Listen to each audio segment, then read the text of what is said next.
조갑제TV 시청자 여러분 안녕하십니까. 2020년 11월 18일 정오를 넘어서 이제 30분입니다. 방금 도널드 트럼프 대통령이 홈랜드 시큐리티, 디파트먼트 홈랜드 시큐리티, 이걸 국토안전부라고 번역을 합니다. 국토안전부의 이 선거 담당 공무원을, 최고직 공무원입니다. 공무원을 파면을 했습니다. 트위터로 파면을 하면서 왜 파면을 했느냐. 이 사람 이름이 크랩스란 분인데요.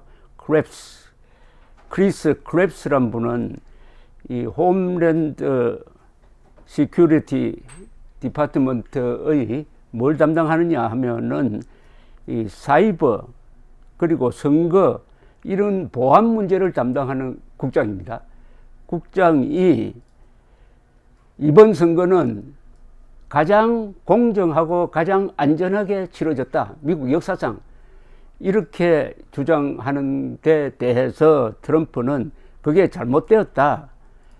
부정의 증거가 많은데 왜 그런 이야기를 하느냐 해가지고 그걸 이유로 삼아가지고 파면한다고 했습니다. 이 크리스 크랩스란 분은 이 선거의 안전 문제를 특히 국내 선거에 외국 정보기관이 관여하지 않느냐까지 챙겨야 할 의무죠. 국토안전부입니다. 9.11 테러 이후에 새로 만들어진 부서입니다. 그러니까 자기가 보니까 이건 가장 공정했다. 뿐만 아니라 이 국토안전부 소관의 위원회, 이 선거와 관련된 위원회도 별도의 성명서를 내가지고 이번에는 한 표도 도중맞은 게 없고 한 표도 무시된 게 없고 다 공정하게 카운트가 됐다. 이렇게 성명을 발표를 했습니다. 그러니까 직속 부하가 트럼프의 부정선거 주장에 대해서 정면으로 들이받은 거죠. 그래서 파면을 했는데 크리스 크랩스라는 사람은 이미 이런 사태를 예견을 했다는 겁니다. 왜냐하면은 친 트럼프 이 선동 매체들이 자신을 공격하는 걸 보고 이제 곧 나를 파면하겠구나 라고 기대를 하면서 기다렸다는 것 아닙니까? 자, 이게 이제 미국 조야에 큰 파문을 던지고 있습니다. 쉽게 말하면은 거짓말에 동조하지 않는다고 대통령이 정직한 공무원을, 충직한 공무원을 파면했다 하는 이 후유증은 아마 대단할 것으로 보입니다. 지금 여러 군데에서 이 모순되는 이 정권의 내부 균열이 지금 보이고 있습니다. 우선 이 설정이 잘못되었어요. 부정선거를 이렇게 조직적으로 획책을 해가지고 지금 약 560만 표로 지고 있는데 전국 득표에서, 그리고 선거인단에서는 306대 232로 지고 있는데, 그러면 야당이, 정권을 잡지 못한 야당 민주당이 어마어마한 부정을 획책했다는 것 아닙니까? 그게 가능하겠습니까? 야당이 조직적 부정을 획책하는 게 가능하겠습니까? 조지아주를 예를 든다면은 조지아주는 지사 그리고 의회가 다 공화당입니다. 공화당. 그런데 그 조지아주에서도 14,000표 차이로 졌어요. 그러니까 다시 재검표에 들어갔는데 이번에는 수개표를 하고 있습니다. 수개표가 거의 끝났습니다. 이것도 뒤집어질 가능성이 없어요. 하는 과정에서 한 2,500표 정도가 누락된 걸 발견하긴 했지만은 그건 뭐 고의가 아니고 실수로 밝혀졌습니다. 그러니까 지금 공화당의 실력자 중에 한 사람인 린지 그레함, 이 트럼프의 친구로 알려져 있습니다. 이 사람이 전화를 걸어가지고 조지아주의 선거 담당 국무국장이라 는 건 조금 그렇습니다. Secretary of State인데 나라가 아니니까 주무국장이라고 해야 되겠네요. 에게 전화를 걸어가지고 합법적 투표까지도 좀 어떻게 할 수 없느냐는 식으로 압박을 가했다고 이 공화당 소속의 이 주무장관이 또 언론에 폭로를 했습니다. 그러니까 그래야 하면 나는 그런 이야기 한 적이 없다고 발뺌을 했는데, 공화당이 지배하는 조지아주의 개표 결과까지 트럼프가 믿지 않고 수개표 해가지고 이제 뭐 며칠 있으면 발표가 됩니다. 그 틀림없이 바이든 당선으로 발표되면은 또 수개표도 믿지 못하겠다 이렇게 나올 것 아니겠습니까? 지금 수십 건의 소송을 하고 있는데 20건 이상의 소송을 하고 있는데 모조리 기각입니다. 왜냐하면 부정의 증거를 단 하나도 내지 못하고 있습니다. 이러니까 트럼프는 기자들과 지금 기자회견을 안 해요. 왜 안 하는지 아십니까? 기자회견을 하면 질문이 들어올 것 아닙니까? 질문을 받기를 두려워하고 지금 칩거 상태에서 백악관에서 계속 트위터만 날리고 있습니다. 아마 문명국가에서, 특히 민주국가에서 이런 행태는 처음일 겁니다. 더구나 미국에서 이런 일이 일어날 줄 누가 알았습니까? 자, 지난 대선 개표날 한번 봅시다. 11월 4일 오후에 트럼프는 기자들 앞에서 나와가지고 선언을 했습니다. 내가 크게 이겼다. 4년 더 하게 생겼다. 펜스 부통령으로 하여금 축하 말을 하도록 만들고, 그러면서 폭탄 선언을 합니다. 더 이상 개표할 필요 없다. 개표 중단을 요구를 합니다. 그 다음날 새벽에 일어나가지고 보니까 뒤집어지고 있거든요. 또 기자들 앞에 나타났습니다. 간밤에 표를 도둑 맞았다 하고 기자들 질문 안 받고 싹 들어가 버리고 말았습니다. 그 뒤에 안 나오다가 며칠 전에 이 코로나 사태에 대한 뭐 이야기를 하기 위해서 나왔다가 이때도 기자회견 형식이 아니고 발표 형식으로 해가지고 싹 들어가 버리고 말았습니다.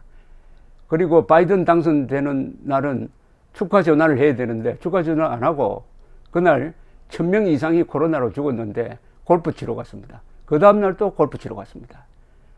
그 뒤에 자기 지지자들이 워싱턴으로 몰려와가지고 시위를 하니까 차를 타고 골프장으로 가면서 그 앞을 지나가면서 손을 흔들었습니다. 그 뒤에 계속 트위터를 이렇게 뿌리는데 트위터 회사가 거기에 이렇게 딱지를 붙입니다. 요거는, 요 주장은 그동안 상당 기간 동안은 아예 봉쇄를 블로킹을 했다가 요사이는 딱지를 붙이면서 요 주장은 논란의 소지가 있습니다. 이런 식으로 지금 주의를 환기시키는 그런 대상이 되고 있습니다. 여러분 정말 재밌다기보다는 황당무계한 장면을 지금 보고 있습니다. 미국에서 이런 일이 일어날 줄 누가 알았습니까? 그런데 이런 일이 일어났어요.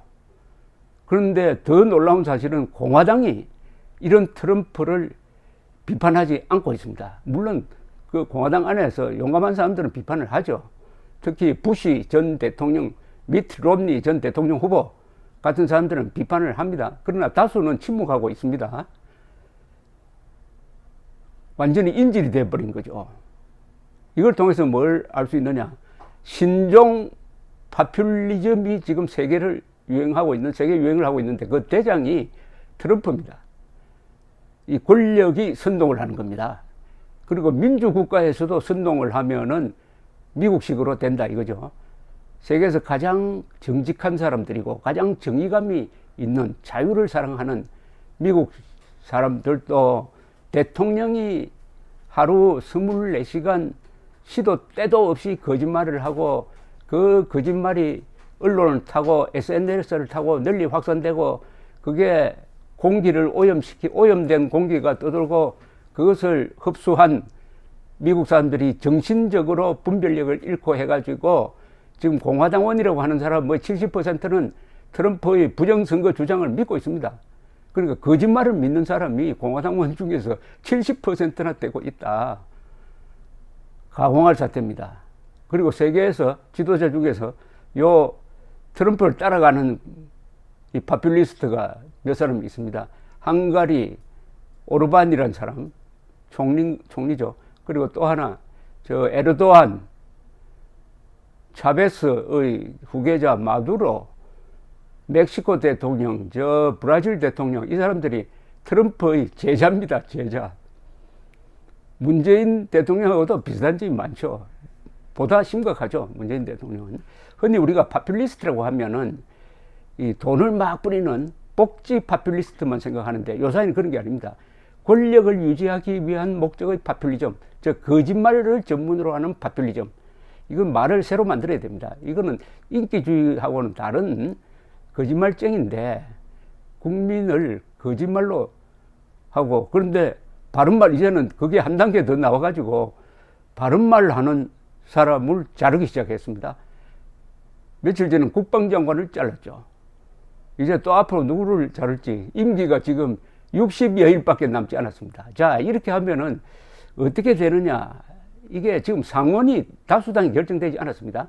내년 1월에 조지아주에서 두 사람이 의원을 뽑아야 됩니다. 이때 만약 두 사람이 다 민주당원이 되어버리면은 상원은 민주당 차지가 됩니다. 공화당이 둘 중에 하나만 얻어도 공화당이 다수당입니다. 그런데 이런 식으로 트럼프가 난리를 칠 때 조지아주 사람들이 누구를 선택할 거냐, 이게 아주 중요합니다. 상원이 어느 쪽으로 가느냐가 결정이 됩니다. 아마 트럼프의 이런 행동은 조지아주 상원 의원 선거에서 심판받을 가능성이 있습니다.